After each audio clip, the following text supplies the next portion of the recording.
जोंनि UPPL हान्जानिफ्राय youth सेलनि सारा बिटिसियावनो मोनसे जोलुर बादायनाय हाबाफारिखौ लानानै गासैबो ब्लक लेभेलाव जों गिबियाव इन्टार प्राइमारि मोनसे बादायलायनाय सोलिदों आरो जोंनि उदालगुरि जिल्लायाव मोनबा ब्लक कमिटि दं मोनबायावबो बे बादायनाया सोलिगासिनो दं दिनै जोंनि बे धनसिरि ब्लक कमिटि बे UPPL हान्जा इउथ सेलनि बानजायनायाव दिनै गेलेयै फाइनाल मोनसे गेलेनाय आयदा सोलिबाय थादों आरो बेवहाय जोंनि गरायमारि प्राइमारि कमिटि आरो बरिगाव प्राइमारि कमिटिनि गेजेराव जागायगासिनो दङ आरो बे बादायनायखौ होनायनि गुबै उद्देश्यआ जाहैबाय जोंनि प्रमद बर'नि दैदेननाय जि BTC माने BTR गभर्नमेन्ट बे गभर्नमेन्टआ गासैबो बिथिङाव जेरै नोजोर होनानै खामानि मावदों बेबायदिनो गेलेनाय आयदायावबो दिनै बे सरकारा मोनसे थांखि लाना हाबा मावदों खारन प्रमद बर' बिथाङा जोंनि नर्थ इस्टनि जेसेबां काउन्सिलफोर दङ अट'नमास काउन्सिलफोर दङ बे काउन्सिलफोरखौ लानानै मोनसे टुर्नामेन्ट जोलुर बादायनाय होनो थाखाय बिथाङा सिन्था सरसा खालामबाय थादों आरो बेनिनो जोंनि UPPL हान्जाया सारा BTC आव दिनै जोङो मोनफ्रोमबो प्राइमारि लेभेलनिफ्राय मोजां गेलेग्रा टीमखौ सायख'नो थाखाय जों गिबियाव प्राइमारिनि गेजेराव बादायनाय होदों आरो बेनि उनाव जोङो बे ब्लक लेभेलनि चेम्पियन आरो रानार्सखौ लानानै जिल्लायाव जों मोनसे जिल्लानि मोनसे टुर्नामेन्ट खालामगोन आरो बे जिल्लानि जाय चेम्पियन जागोन बे काउन्सिलनि मोनसे टुर्नामेन्टआव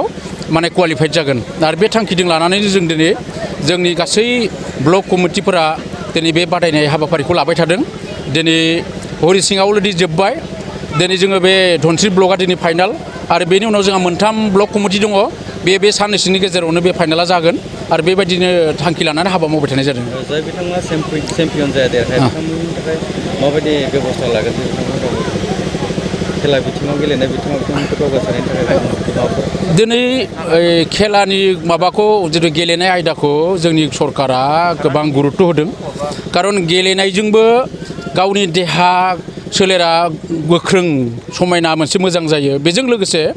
थांनानै थानायनि मोनसे केरियार हिसाबै बेखौ दिनै बिश्वहा गनायना लादों आरो बे हिसाबैनो दिनै जोंबो सानदों जोंनिनो मोनसे मावनां हाबा हिसाबै गेलेनाय बे बाहागोखौ गुरुत्व होनानैनो बे आयदाखौ माने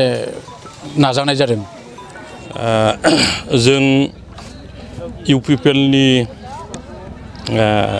थांखि बायदियै 37 नं धनसिरि समस्तिनि सिङाव थानाय गासै 13 VCDCनि टटा प्राइमारिनि सिङाव मोनसे फ्रेन्डशिप फुटबल बादायलायनाय एबा जोलुर बादायलायनाय जों होदों बेयो साननैनि हाबाफारिजों होनाय जादोंमोन मैया स्टार्ट दिनैहाय फाइनाल आरो बे जोलुर बादायलायनाय होनायनि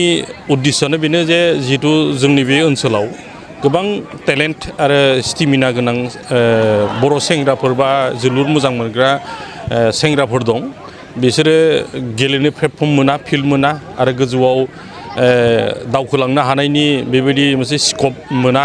दा बेखायनो जोंनि बे ओनसोलावबो मोनसे गोग्लैसोनाय जिथु ओनसोल बे ओनसोलावबो जथेस्थ'खिनि फुटबल मोजां मोनग्रा लोगोसे जोनो हानाय गेलेनो हानाय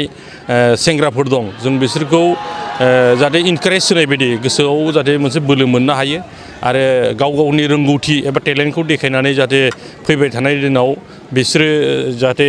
माने गावनि स्टेमिनाजों लोगोसे जाहाथे प्रफेशनेल लाइफआवबो जाहाथे माने साक्सेस जानो हायो जों बेखौ उद्देश्यखौ होनाय जादों मानो होनबा जायफ्रा दिनै स्पर्ट्सआव खोब इन्टारेस्ट होयो बिसोरो फ्राय माने डिफेन्सआव साख्रि मोननाय बे आसाम स्टेटआनो जा बा नेसनेल आर्मियानो जा CRPयानो जा बेफ्रावहाय खारनाय बारनायफ्राव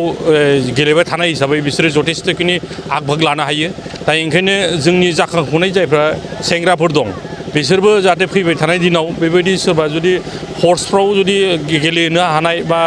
माने मा होनो कम्पिटिसन एग्जामफ्राव जाहाथे माने गावसोरबो बाहागो लानो हायो बेखौ जोङो मोनसे थांखि होदों आरो बेजों लोगोसे बे खेलाजों लोगोसे गेलेनायजों लोगोसे गावनि देहाखौबो जों राफोद खालामना लानो हायो आरो खेलाखौ जों मोनसे प्रफेशनेल माबायाव जों लांनो हायो मानो होनोबा दिनै बर'नि गेजेरावबो खेला गेलेनानै जथेस्थ'खिनि जौगानो हानाय माने मानसिफोर ओंखारबोदोंसै बा नेसनेल इन्टारनेसनेल लेभेलाव गेलेनो हानाय फुटबलाव जेनेबा हलिचरन नार्जारी दुर्गा बर'मोननि खोथाखौ जों रायखांनो हायो बेनि हिन्जावसानि उपुर्ना नार्जारीमोनखौ जों रायखांनो हायो आरो बिभिन्न खेलफ्रावबो जों दिनै बेबायदि गेलेनायखौ जों नुदों आरो आसा खालामदों जों फैबाय थानाय दिनाव जोङो बिटिआर सरकारनिफ्राय UPPL हान्जानिफ्राय बेफोरबायदि उद्देश्य लानानै जुदि होबाय थायोबा निश्चय 5 बोसोरनि गेजेराव जथेस्थ'खिनि खेला दुलायाव आवगायनो हागोन आरो खेला दुलाजों लोगोसे जोङो गाव गावखौ राफोद खालामनायजों लोगोसे प्रफेसनेल लाइफआवबो गाव गावनि व्यक्तिगत थांना थानो थाखाय मोनसे सर्स हिसाबै दिहुननानै लानो हागोन जों बेखौ माने मिजिंथिदों ओंखायनो देग्लाय जोङो स्टार्टिं हिसाबै एसे हाखु दाखु जाबाय फैबाय थानाय दिनाव बिनिफ्राय जों साबसिनै खोब अर्गेनाइज खालामनानै मोजां भाबे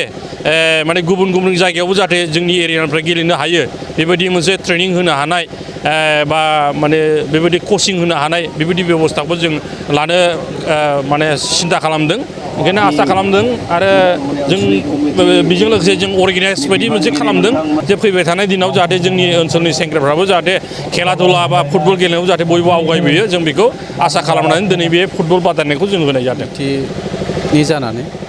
जों दिनै धनस्रि ब्लक कमिटि इउथ सेलनि बानजायनायाव जोङो इन्टार प्राइमारि लेभेल जोङो फुटबल बादायलायनाय होदों बे बादायलायनाया दिनै फाइनाल मैया सेथिमोन जों साननैनि हाबाफारिजों फोजोबनो नागिरदों दिनै फाइनाल बे फाइनालाव बर'नि गराइबारि प्राइमारि आरो बरिगाव प्राइमारिनि गेजेराव जादों जोंनि थांखिया बेनो जोङो जाखांबोनाय लाइमोन सेंग्रा सिख्लाफोरखौ गेलेनाय बिथिङाव मोजाङै दावगानो थाखाय बिथांमोननि जि थाखोमानाय रोंगौथि बेखौ दिन्थिफुंनानै जोङो गोजौ थाखोआव लांनानै बिथांमोननि जि साननाय हनाय थांखि बिथांखि बेफोरखौ सुफुंनाय लोगोसे इयुनावबो बेबायदिनो जोंनि गेजेराव गेलेनाया जाबाय थायो बेखौ जों नोजोर होनानै बे थांखिखौ लानाय जादों जोंनि धनस्रि ब्लक कमिटिया बेवहाय गोख्रोङै हेफाजाब होनाय जादों आरो आसा खालामो जोङो जोंनि लाइमोन सेंग्रा सिख्लाफोरखौ बेबायदि